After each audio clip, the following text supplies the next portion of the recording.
testing, and like. Hello, how we doing? Doing great. Can I grab you guys some drinks? I got a quick question. Do you have like the spiked seltzers, like chilies and stuff like that? The only one I have is a tequila seltzer. It's a Carnitos brand. That's not needed. Seltzer. Did she give you a drink menu? No. Drink menu? No. Okay. I would just like a gin and a soda with mine. I'm here from Pepper Soda then. Vodka, Sprite, and grenadine. Wow, that's very specific. Very Shirley. Yeah. Just ice water. Ice water. Ice water. Ice water. I bartended for years. I know what I like and what I I can don't. imagine. I'm going to follow this gentleman's order. I would just like some ice water. Water, perfect. Okay. Water would be good at this point. I've been drinking soda all day long. Oh yeah. So yeah, like so. I was thinking, like, what if I get to not the finish line, but I know that the game's ready. Well, now, damn it, I gotta sit here and wait for the art. You know? Sometimes if you get to the point where you're waiting on art, it's good to either start a new project or work on some other aspect of the game. Like, if you think you've got it ready and you're waiting for the art, that's just time for more play testing. Oh my God. You can never have enough. That's true. No, let me tell you my predicament. I'm just gonna You spill it. giggle. I assume you've heard this before. All right, so I've made games before, but this game has been interesting and it has changed drastically several times. So my humor's a little up there because we just play tested it with my 7 and 4-year-old because you know what? My kids are critics and they are mean and they will be straightforward and they will look at you and say, this sucks. You need to change this part. You need to fix this. I don't like this. it's good. It is, but I mean, they're brutal about it because they're kids. Basically, how this all got started was my best friend last year went to the Retro Gaming Expo in Portland. Oh, wow. And was just so freaking inspired that he bought a fucking booth.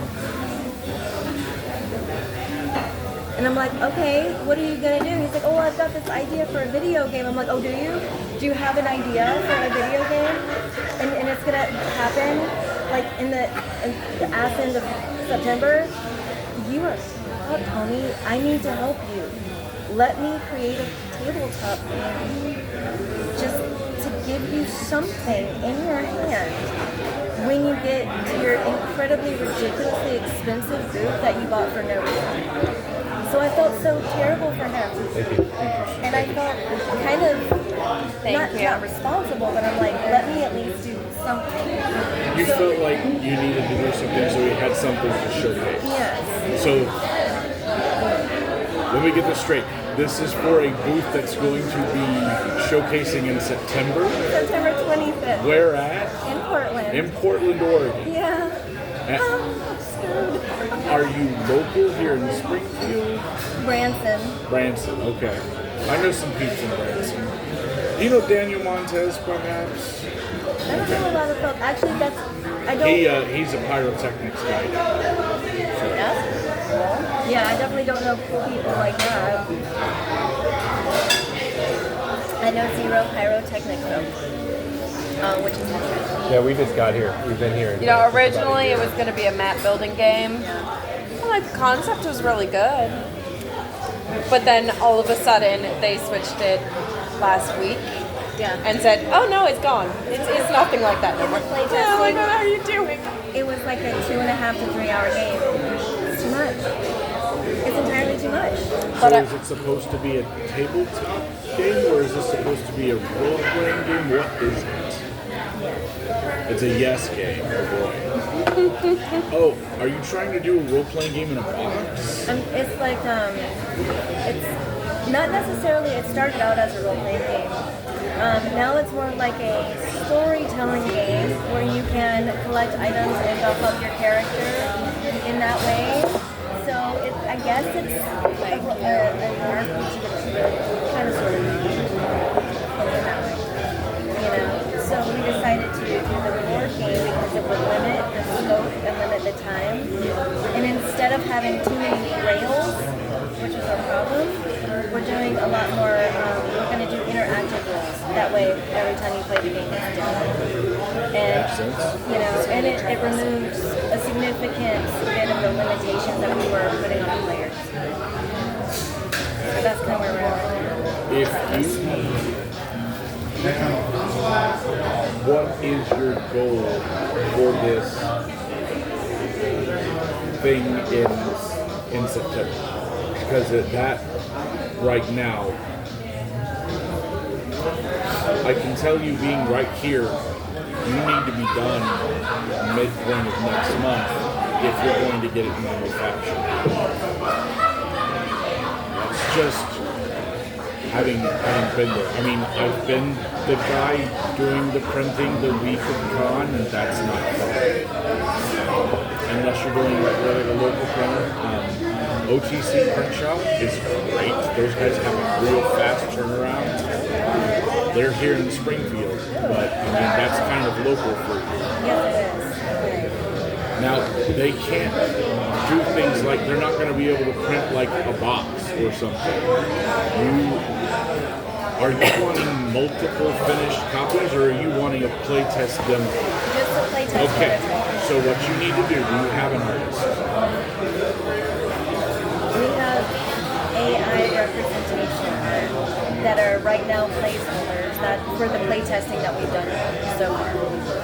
Okay, as long as you tell people that it's placeholder art, you might be able to get by unscathed. Right now, lots of artists are very upset about that. Yes, I can imagine. You might, if you're looking for real art that you would have to pay real prices for, I would contact Clever Kaiju. They are here at the con. They're the founding members are usually here, but I haven't seen him all weekend. Gary Bedell. But you can just go to cleverkaiju.com and tell them the kind of art style you're after, and they will pitch you a quote, and they'll start working on it immediately. Okay.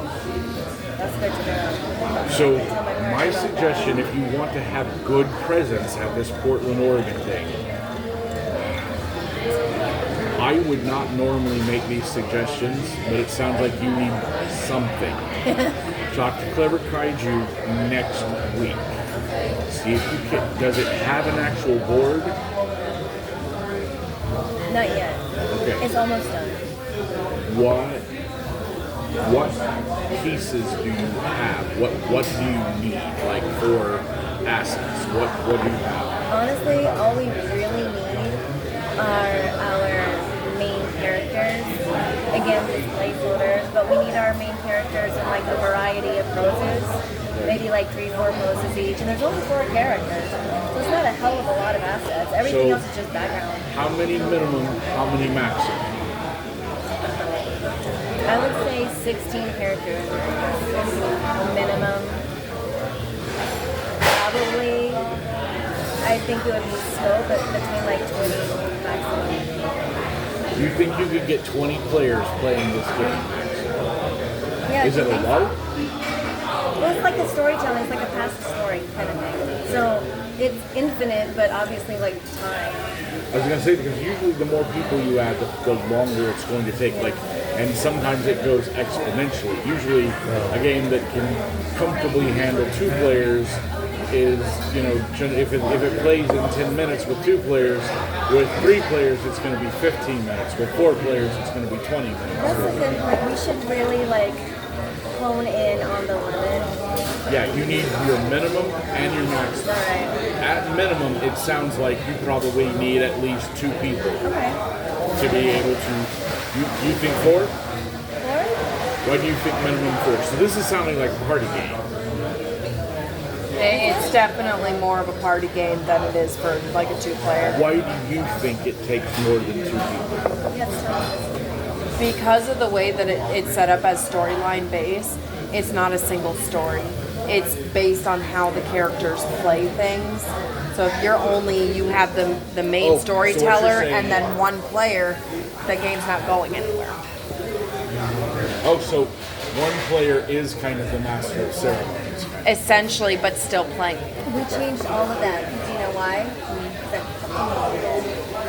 I thought it See, everything so changed. much. So now I don't even know where her game is That's going. why I was really excited about Strike, that it doesn't have a GM. Did you get a I chance to go play did. it? I got a chance to sit down and talk to him. You I haven't should played see it yet, but I'm and gonna play it. yeah. I mean, at some point tonight, trust me, if you say, can we please try your game, they could run you between a 30-minute to a hour and a half demo of the game, because it can play, especially if the characters are already made, it plays really fast. And if you give me a little bit of time, I could. You can finish my drink. I'll cash out you whatever it costs. Are you reading? The thing starts at 7. Okay. I'm gonna be in there. So now you have 2 drinks. Yes, you have 2 drinks. I will cash up you on mine. Okay. You go ahead and drink it. It's good. Drink it. It was nice to It meet was you. nice to meet you. Yeah, it's gonna have really candid friends who will tell me, like, no, this is not it. I would have liked if she'd been able to finish her explanation on why she thinks it needs 4 players. I think it's because of the way that our original playtest, that was her last playtest. That's the way that it was. We did have a GM of sorts, and the way that it would move is you would, it's a turn. I would like roll for what have you, and then we'd all take turns telling scenarios.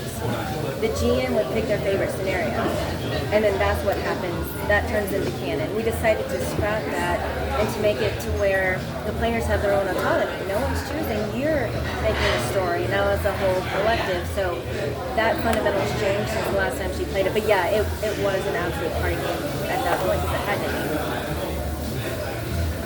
That's not necessarily a bad thing, but if you can make it to where a minimum of, say, 2 people, the fewer people and the more people, both ends of it, are going to make things easier on you, and you'll be able to move more copies once you're completely done. The issue is going to be for you. You're going to need at least 2 copies, because you're going to want a copy that's going to be able to sit on the table, and you're going to need, so that they can kind of show people pieces, and you're going to need a demo copy, and you're going to need a seat in the game room, and you're going to be needing to run demos again and again and again. You might get sick of your game. Yes. I plan on it. My very first game I made, I ran it, I ran it, I ran it, I ran it, I ran it. People loved the game. I got home. I was looking at it. I was looking over my character sheet, which I made in Excel. Wow. And I thought it was just the bee's knees. And this is in 2003. Oh wow. And I'm looking at my rules, and I just suddenly realized despondently, I don't want to play my own game. So I scrapped almost the entire thing, scaled all the way back, decided where the core of my game was, and I rebuilt it from scratch. It sucked so much, but like I could tell that there was just things that I didn't like the way the game played. It felt too pedestrian. It felt too much like just about any other game that I could find out there. And I was like, I don't want to play this. That's where a lot of those ideas for those questionnaires came up with, was I started evaluating the choices like, why am I doing this? And yeah, so that ended up becoming a thing. I don't like that. That's scary. It is. Yeah. How long did it take you to get to the point before you About changed a the year. game? And then how long did it take once you To get changed to the it? point before I changed the game, I changed it almost immediately. Like I came home from the convention where I'd been running all the demos, which was a Vision Con, and came home. Everything was great Sunday night. I had great demos. Everybody loved the game. Everybody loved the way it played. Everybody loved the way the characters came together. And then Monday morning-ish, because I was wore out, even though I was in my something. And I was just like, I hate my game. I don't want to play this. I don't want to run it again. This sucks. Yeah. And so it probably wasn't in a place that I was happy with it again for almost a full year. But I gutted it that day and started reworking it. And I got really excited when I rebuilt it, and the biggest complaint I got was combat's too fast. And I giggled like a schoolboy. I was like, wait, would you repeat that? And they looked at each other and they're like, combat is too fast. And I just started cackling like an evil overlord that wanted to twirl my mustache. And I'm like, wait. Every role-playing game I've ever played, most games that involve combat, usually combat is slow. Yeah. You're telling me my combat was too fast. Dude, we killed 25 guys in less than 2.5 minutes, real time. Your game's too fast. And that tells me that I could then layer extra complication that would slow the combat down to a pace that people would prefer. But that actually made my game better because now I can layer choices and tactical decision onto my super fast combat system, and that meant that those extra wrinkles weren't slowing anything down appreciatively. They were getting things closer to what most people were used to. So sometimes that's another thing that I would say is that there are going to be times that you can take what looks like a problem and turn it into an opportunity. So if your game's a party game because it has to be, that's not necessarily a bad thing. However, that does mean you're not necessarily going to sell your game to a casual player who just wants to play when his friend Bob comes in. And that's what we wanted to do. The whole bit for the game is we want it to be accessible. You know, we want to be able to, you know, you can do it for family game night, you can do it with your adult friends, but also, you know, you can do it in learning centers, you know, and so it, for me, is like take the responsibility off the GM, make it so that everybody can play, and make it to where, like, if, you know, we kind of live in the middle of nowhere on a farm, and so it's kind of hard to hang out with our friends. Are you in Branson West? Yeah, Branson West. Yeah, and The second you said we live in the middle of nowhere, my brain went Branson West. I've known a bunch of people who lived in Branson, and most of them are living in Branson West. I yes. have a buddy who just lived in Branson West who ended up moving here. Oh wow. Yeah.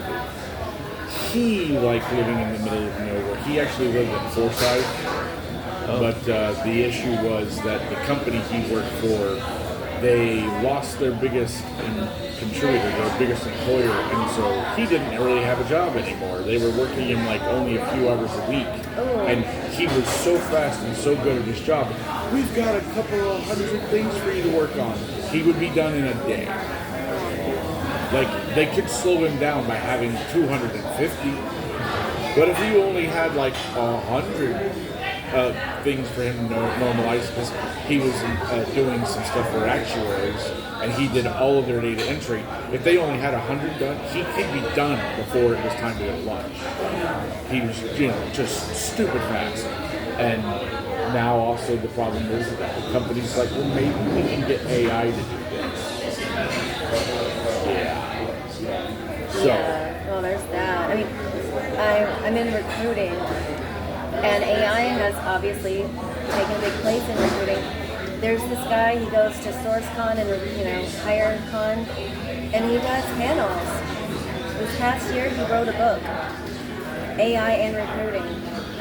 I kid you not, he lost his job because the company is literally replacing all of their sources and recruiters with AI. That is dumb. Isn't that ironically? It is It dumb. is also a ride, yes. He did that. It's like He wrote his own doom. literally, Literally. See, AI is going to destroy humanity not because it, is going to do the Terminator thing, but it's just going to make everybody's job obsolete. It is, especially like creative jobs and things like that. No, there's a AI cannot actually be creative. It can emulate creativity, but see, the thing is going to be where everything's going to get completely and totally, utterly derivative, with nothing new, nothing fantastic, no innovation. It's already starting with movies. Yeah. They're remaking everything. But it's and then when everything implodes, they go on. That's the way it happens. So back to Taz. So you've got this friend. He shelled out zogging lots of dollars for this booth that he just randomly did. It seems super rando. Yeah, that's him. Well, hey, at least it seems to have given you some kind of push to do this game thing. That's true. I would have never done this. I'm like, let me help you. Have you seen the game Fiasco? We did talk about that in that panel. I put a note down. Getting a copy of the PDF is super easy and fairly cheap. I think you can get a copy of Fiasco for like $20, maybe even less than that. I'm sorry, through RPG. And there's a lot of stuff out for Fiasco. It is a very much the very essence of a party game. You're never going to play the same game of Fiasco twice.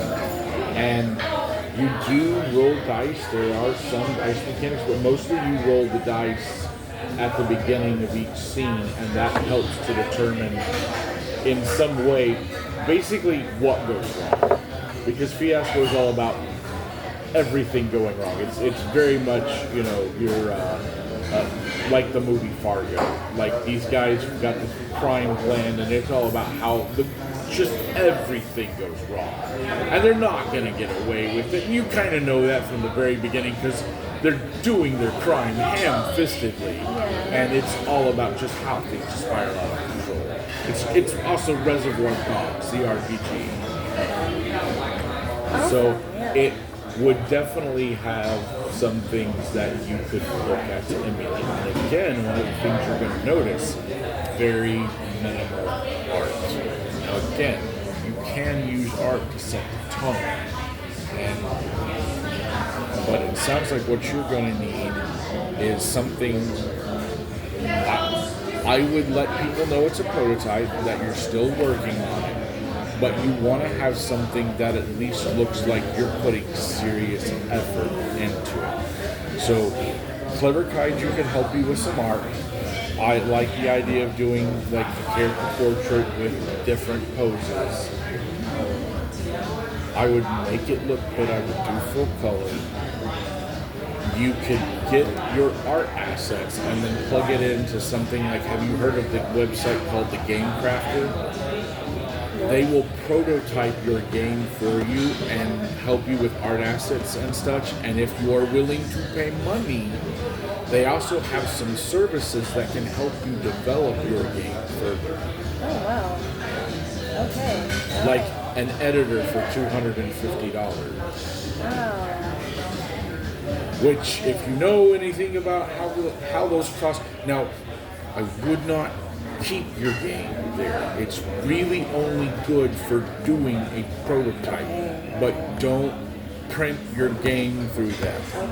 That will end up breaking your bank. It'll cost you too much. But getting your prototype done, especially in time for this September thing, a service like them are very good. But then later, when you're really ready, you'll want to go to something like, if you've got cards, RPG cards, they can print you cards and they can put it in a tuck box for pennies on the dollar. And they can do POD, which means somebody goes on the website, selects on your cards, and it'll be printed there and shipped to them wherever they are in the country.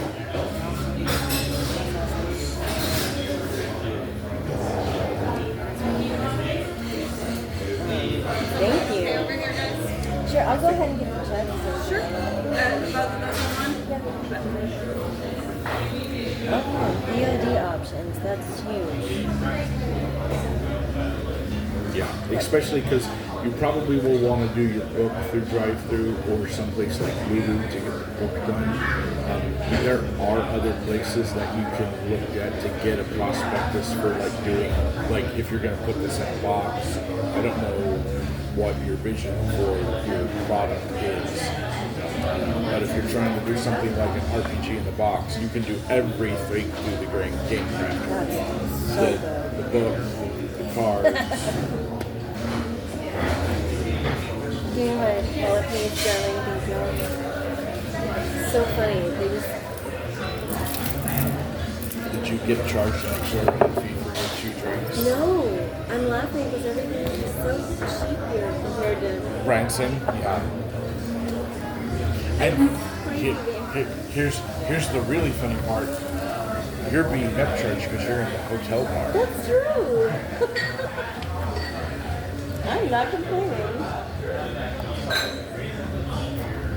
What's your card here?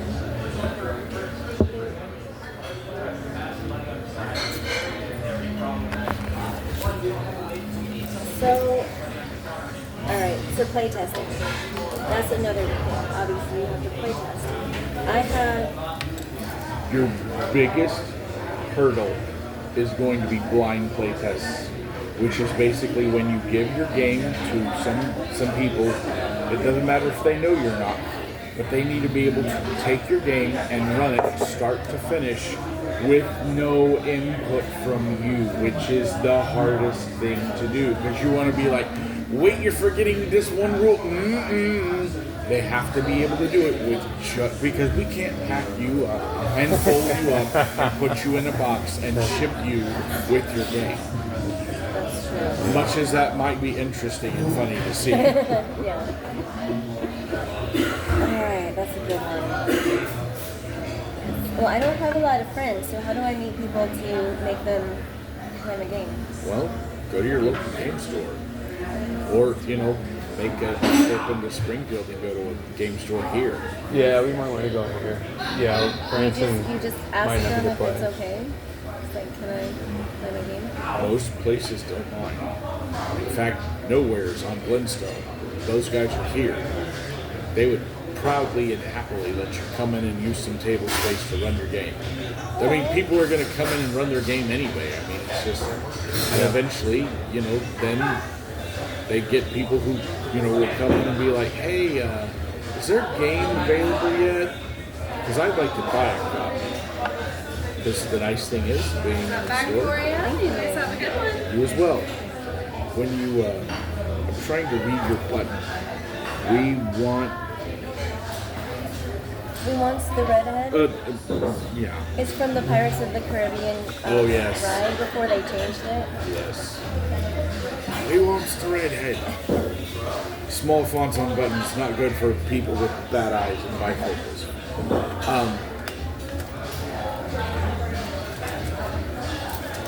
Well, at least they had good taste. That's Yeah, I had to buy it while I could, especially after they changed it.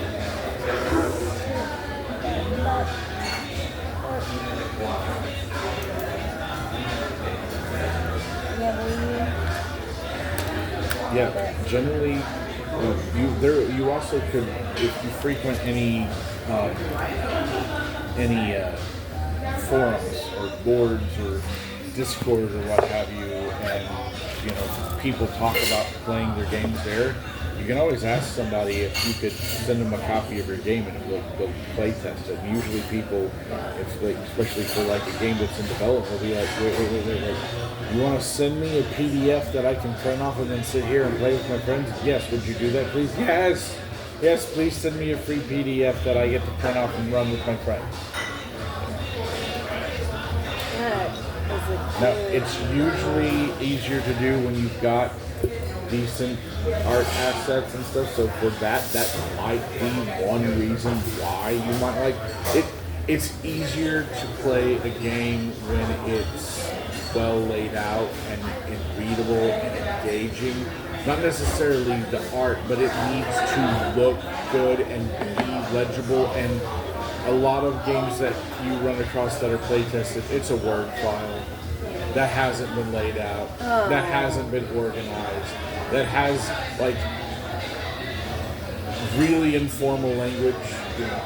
So you do like, you know, the thing with the dice, and yeah, then your buddy to your left goes after you. I mean, there is a place for that in some games, like if it's supposed to be a beer and pretzel games, y'all. Having bro language might help to set the tone, you know, brah. But again, that's that audience purpose we were talking about. Know your audience, fit your tone for your audience, know your game's purpose, know how to execute that with the people who are going to do your play testing. That makes that so much more approachable. I'm excited. Like right now we have, like I said, everything's been kind of changed because originally my pillars was on the combat and it was not on the storytelling. So that's changed completely. Why were you focused on combat if it was supposed to be a storytelling game? Because I was trying to do this thing for my friend and he's actually a writer. I'm not a writer and it's hard for me to make up stories, so I couldn't fathom what that even meant. I'm like, hit points. Yay, you can do hit points. What up, Dan? Sorry to interrupt, but I was going to say, can you send me the link to that one thing we talked about? Oh, I'll do that now. Thank you for reminding me. Okay. It's from like the Alright, I'll go ahead and I send that. bet. I mean, isn't most of your weight on them? Oh my goodness. And those look like they're pinching your feet I too. could absolutely not. No, this foot right here, I've been walking on a shattered toe for like 3 years. Oh. No. Why? So a 17-year-old in residential was beating the shit out of a 9-year-old because he sat on a a beanbag. And the 17-year-old's not high functioning.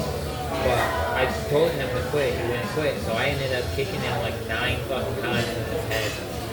The entire building jumped him because of The it. idea is to hit them with things that aren't going to break. Right. So, okay, say it with me. Head, shoulders, knees, and not toes, elbows, and back fists. I like that, elbows. I mean, do this for me. Make a fist, smack your hand. That hurts, doesn't it? Yeah. Guess what's not going to break? Your knuckles. Now don't hit them with this part, because those tiny little bones in your hand, they can break. But if your knuckles, they are not going to break, and they're going to break his face. Okay? So the next time you just bring it down on top of his nose, you'll break his nose, and he will go crying, and will not ever do that again. Especially when you're around. I'm able to get it fixed, but they would have to re-break it. Yep. And worst things worse, if it does shatter more when they re-break it, they might have to put a plate. A plate? Yeah. Like a small little plate. Oh, I know. I am missing a disc in my back because I tried to help somebody. Oh no. Okay. Goodness gracious. Yeah. Ruptured the disc between my L4 and L5 lumbars like a water balloon because I was pushing somebody's Escalade over the bridge on Glenstone and they had their emergency brake on. I pushed them through the emergency brake. And then in the middle of it, that she took the emergency brake off and all of the pressure that was going on my shoulders and my hips reverberated down my spine and Oh my goodness gracious. it was very painful. It was like being stabbed with a ice pack. Oh. And then I got up and thought everything was fine and went home, and then Monday I went back to work like nothing had happened. Yeah. Oh my gosh. Needless to say, I had to find a new line of work. We're gonna let you. I'm gonna let you go ahead and get back to your conversation. We're going to the 7 o'clock event. Have fun. If I have to, I might have to get Brooke and get some of the tinctures to help me through because I have a full-on cup. Alright.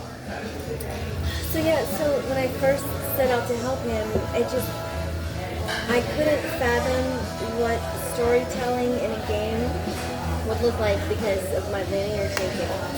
So it was just a whole bunch of trial and error for me. And then like, honestly hearing you guys talk and then, you know, talking to the, that one dude, Brian, what's his name?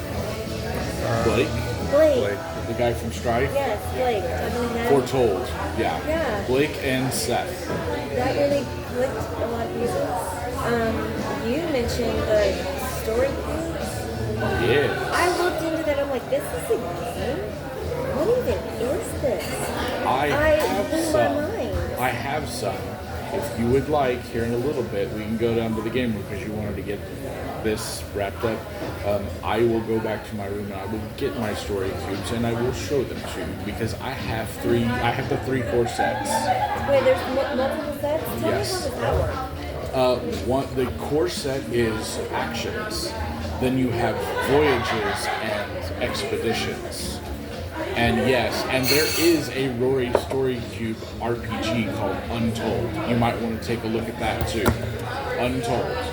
It is for sale right now. It is amazing.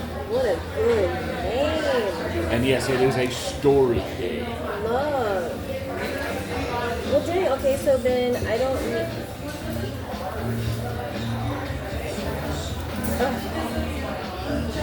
Nobody needs another game. That's not entirely true. You are facing that moment that I was telling you about earlier. Look, this dude needs a game, otherwise he's gonna show up empty and look like a fool. So he needs a game. And Untold not that well known. There are reasons to still have these games because they just aren't that well spent. Untold is fantastic. Almost nobody knows about it. I know about it because I follow games. I'm a game designer. I'm invested in this. I've played and read and developed so many games. I mean, I'm not developed as many games as I've read or played, but I mean, that's part of it. I mean, so what is one of the biggest pieces of advice you've ever heard somebody talk about to a new author? Right, what you know. Not only that, but one of the... Yes. Play games. Yeah. You're going to grow your ability to write games by reading and playing games. So the fact that... That's my issue. I don't have a lot of input because I haven't played games in a lot. Like, I've played a few games, but I need... That's what we're here she's for. getting me into it, so... Yeah. Yeah. And you were talking about the games with the apps. That was something that I was thinking about. And see, there's a lot of board games that have apps. I am completely unaware of a single RPG that has an app. What? Really? What? I know, right? That sounds It crazy. seems like an untapped potential. I do. Especially for like something like a large world storytelling game. You could use some kind of an app to do some kind of a randomization. If you know someone who can program an app, that would, in and of itself, would be something else that's not out there. Can Sam do that? Can Sam do that? Sam could do it. If it's pixel art, I could do it. But only if it, I mean... If you get somebody from like Clever Kaiju, they could make you some art assets. That would be amazing. It's all coming together. Wow. And that's actually shocking that there's not an app for an RPG. There are things like Roll20 that are essentially an app, but they're more things that are designed to be used with a laptop or a desktop computer. You're not talking about something that's designed to be used with a tablet or a phone. The tablet version of Roll20, somebody in your circle needs to be running it from a desktop or it doesn't work. No. Yeah. There. Yeah. At least that was the Yeah. last time that I engaged with it. I was the only person there on a device. Everybody else was on a computer, and there were certain things I couldn't access because of the fact that I was on a tablet. So it wasn't well as supported as the other devices. Yeah. Okay. It's a little bit of an afterthought for some people. Now there are other groups that maybe not be Roll20 that are thinking about that while they're developing their new interface, but still, to my knowledge, I don't do as much gaming online as things like Roll20. To my knowledge, it's still generally a secondary thought because the idea is, well, you know, if you're going to be gaming online, why wouldn't you be at a desktop or a laptop that has desktop functionality? You know, somebody trying to run something interacting with their smartphone or tablet is not even that much of a thought. But you do see it in board games. And that was one of the things I was trying to get at earlier.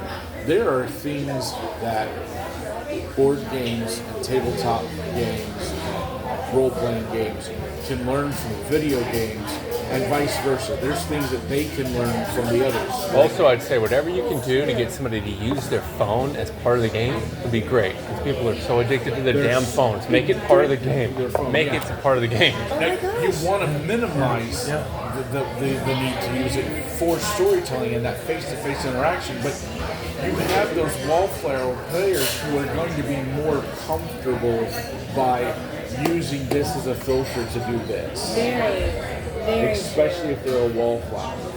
This could be great for me. Oh my goodness gracious. I love Holy crap. How much Oh my harder gosh. is it now to design do- games because of cell phones, because of smartphones now, compared to when you first started? Just to hold people's attention. Is it harder to hold people's attention? It's always been hard, right? Engagement. It's this face-to-face stuff is actually more engaging. It's more psychologically. Humans are ancient creatures. We have not changed. I know that there are people who want to talk about things like evolution, but quote-unquote modern man has been the same the entire era of quote-unquote modern man. I have personal thoughts on that, but beliefs aside, we operate better face-to-face. This is more engaging than if we were saying having this conversation over Discord, or if we were having this conversation via a forum or Discord, than if we were in any other way, because of the fact that you're here. I'm able to look you in the eye. Body language is informing this, and to a lesser degree, pheromones. I try to say humans don't have pheromones. I call BS. We're engaging all five senses.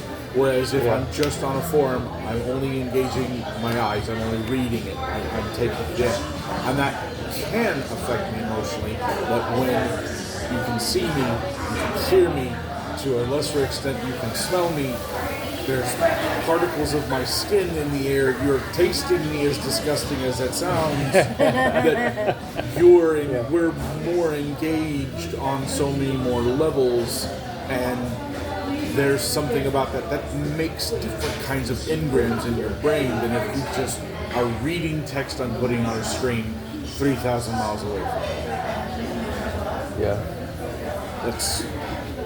That's what human interaction is about. So that level of engagement that we discussed earlier, if you can engage somebody, if you can bring them in, if they're invested for whatever reason, you're gonna be more successful.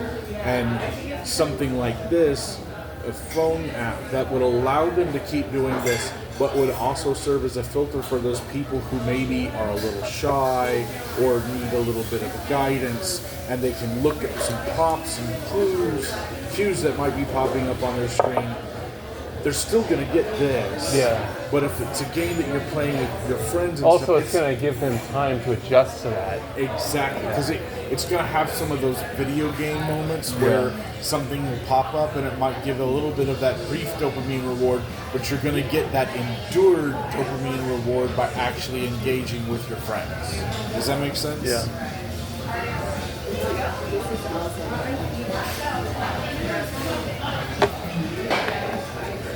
This is cool. It's gonna help a lot. Well, that's the hope of it. I was really wanting to make certain that this is the third year we've done this convention. This is my third year engaging with doing topics on game design. Some of the things we've talked about, those topics pop up again and again, but the idea has been to try and teach game design by actually doing some design or exposing people to some new ideas, because that's what causes that cognitive dissonance and can cause a breakthrough. Like, it seems like you're having a breakthrough moment right now. So that's, you're being exposed to new knowledge and new pathways are being formed. So that's, if your creativity and your ability to be creative and to have that passion and motivation to move things along are going to be elevated in the next week. I'm so excited. I mean, I don't consider myself an artist. I consider myself a crafter, right? Once I know how something works, but it's really hard for me to. I mean, I know it's hard for everybody to think of a color you've never seen, but you know what I mean? It's hard for me to fathom something that I have to imagine on my own. It's like, I don't know why, but once I get an idea, then I can see the steps on how to like make it and craft it, and that's when I get excited. So I'm already freaking inspired, and I think I have a mechanic already for an app, which would be cool. And then we can have people have the option of using the app if they want to, or using the analog options if they want to. Yeah, whichever they're the most comfortable. So, okay. You know, the art notwithstanding, because obviously it is what it is, right? I'm making the board game in something called Incarnate. I am Incarnate. Yeah. I'm familiar. I'm not facile with the technology, but I am familiar. Is there a better option? For Whatever you're comfortable with. I tried to learn that new program. They just put out their new edition this last year. It was not Adobe. It was one of the other companies because Stripe was using it, and I was trying to help do their layout and edit it and everything. It was miserable on a stick because it was the learning curve. Affinity. I was trying to learn the Affinity products because they are trying to be an alternative to Adobe, and you were supposed to be able to deliver each of the different things. I'm used to using Google's suite of stuff. I make my character sheets in Google Draw because the tools are just so much faster than Microsoft Publisher. And I write a lot of my stuff in Google Docs because it's got integrated sharing. I can just go like, okay, here's the newest version of the rules. Yes. Tell me what you think. Love Google. And you want some free. And if you've got a connection to the internet, you can share it with anybody you want. And it's just Affinity. The part that got me is that they've got programs that were similar to Adobe and similar to the stuff that Google has, but for some stupid reason they work differently. Like, you had a completely different way of trying to grow and shrink the fonts or grow and shrink your image. It didn't use the same shortcuts. and it was a complete learning curve, and I was spending more time trying to work on learning that program than I was being able to actually work on the thing. And the moment they were like, you know what, just use the thing you know, it went so Sounds like going faster. from PC to Mac. Yeah. Yes, like Mac's got really good tools for graphic design if you are using a Mac. Yeah. And I know Macs are supposed to be super intuitive, not if you never use one. Yeah. It's like, this is not a PC. I use PC. Same here. I can't hit. Like, stop trying to make me use the thing that makes me want to pick up. I don't care if it's all in one. I'm going to pick up the all in one. I'm going to chuck it at you. This is not working. No, I feel that. They succeeded with iPod. That's about all they did, right? Yeah. Oh my gosh. They haven't come out with anything original since Steve Jobs died for their technological sins. And they won't. And they can't. No, the only thing they can do is just make another iPhone. Yeah. And what they're doing, And they even phased out the iPod. Like, that was dumb. they're taking away features now. Yeah. So that they're going to add them back on later. I mean, And be like, nobody remembered this. exactly. Pepperidge Farm remember. Yes. You remember when he touched you, Billy? Pepperidge Farm remembers. Awesome. Yes. Man, Brandon, it is so cool of you to sit and talk to me. It's not like I'm like. This is what I do. I think about games all the time. Like, funny enough, the other morning, like the first day we were here, I literally woke up at 6 a.m. because a new mechanic woke me up, and my brain wanted to play with it. And I was like, I just want to go back to sleep. That is a cool mechanic, though, but I want to go back to sleep. I woke up at 6 a.m. My alarm was set for 8. I was going to be able to sleep in. That's really cool, though. You know, like that kind of. I want to get you there. You know what I mean? I want to keep. So doing you've been bitten by the Game Design Club. Listen, you said it yourself. Do not throw away your ideas. And I worked so hard on that map game. And frankly, the map game is dope. It's just not for this one. And that's saying to me, I'm like, oh my gosh. Maybe while I'm waiting on Mr. Art Person, I might be fiddling with my little map game and You making know what would something be out of great it. for a map game? What? A Pirates game. The Age of Exploration. I mean, that's the whole reason why it's called the Age of Exploration. So your map making game, maybe they're a boatload of pirates that somehow got transported to another world, and they're sailing the new. There's not even 7 seas here. There's 19. That actually makes sense with what it is already. It's just a sheer exploration game. You take a piece of the map, it's like you stepped into the void. And when you put your foot down, that's the piece that you just draw. And you have to fit it. Like, Okay, that sounds cool. it's right.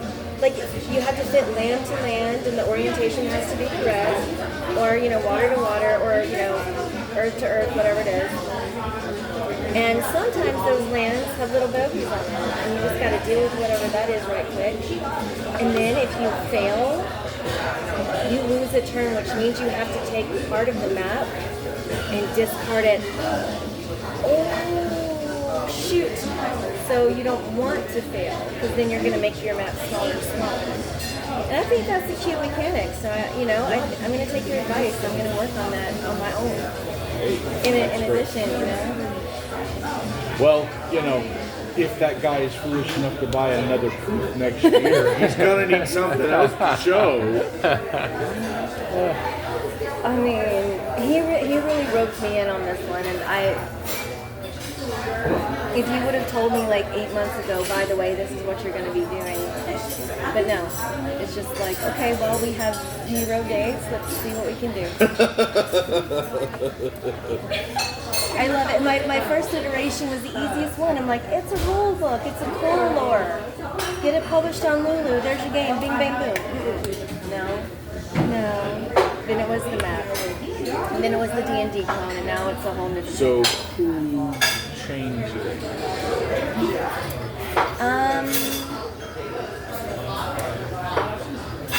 The first iteration was that was my fault. It was a clone. It was too much of a D&D. So what game were you emulating? We're literally D&D. 5th edition, I'm assuming? Yeah. Because That's what everybody. That's how everybody's doing too. Yes, and exactly. So really fast. There's a ton of people, like, I'll go on Kickstarter and they're talking about this really awesome setting. I'm getting really excited. It's D&D 5e. You just lost all interest from me. Yeah, we felt that. Yeah. So it was a really quick, like, all right, regroup. And we've had to regroup like 3 times already. I am old enough to remember that this already happened once before with the D20 glut of the 2000s, and it imploded on itself. Oh, do tell. Oh, yeah. Like, there was no quality control, and that's the same thing with a lot of these 5e things. Just because you can make it compatible with 5e, that doesn't mean that you know game design or that you're a good game designer and that you're building off of a rule system that you probably don't fully understand 100%, even though the math is really simple. That doesn't really tell you anything about game balance or game design. Case in point, D&D's own monster manual. The first 2 adventures that came out weren't even built on their own monster manual, but on the monster manual beta test that they were doing. All of the stats were wrong. Oh no. And it didn't work with the Game Master's Guide. It didn't work with the Monsters Manual, and all the math was broken. Oh no. Because it was for the beta test that had gone out, the public beta test, the D&D Next, instead of D&D 5e. And these were official published adventures that were awful, and they were rushed out by a third party who never even got to see the 5e rules that were finalized and going to print. Oh my goodness. And that was on WotC. They should have fixed that. That's insanity. Yeah, it was bad. Do you, now that you have paid for your, did you even, well, you drank your drink. So if you want to head down to the game room, I will go to my room and I will get my bag of stuff and I will show you my story. Okay. And they're not going to be like charging you money for drinks. You might want to go to your room and get, like, if you need actual drinks or something, or if you need, I was thinking about maybe going and grabbing some food from the hospitality room for staff and such. Definitely get some food. Okay, because it sounds like this conversation is going to continue. Have you all eaten? Yeah, we ate earlier. You ate earlier? Okay, so you're good for a little bit? Okay, so if you might want to either change clothes or get comfortable, or you seem to be really comfortable how you are. And I'll give me about 20 minutes or so, and I'll meet you down at the game room, and I'll bring my bag of stuff, and I'll show you the story cues and how I make use of them. All right. Thank you. All right. And now they can have the table back.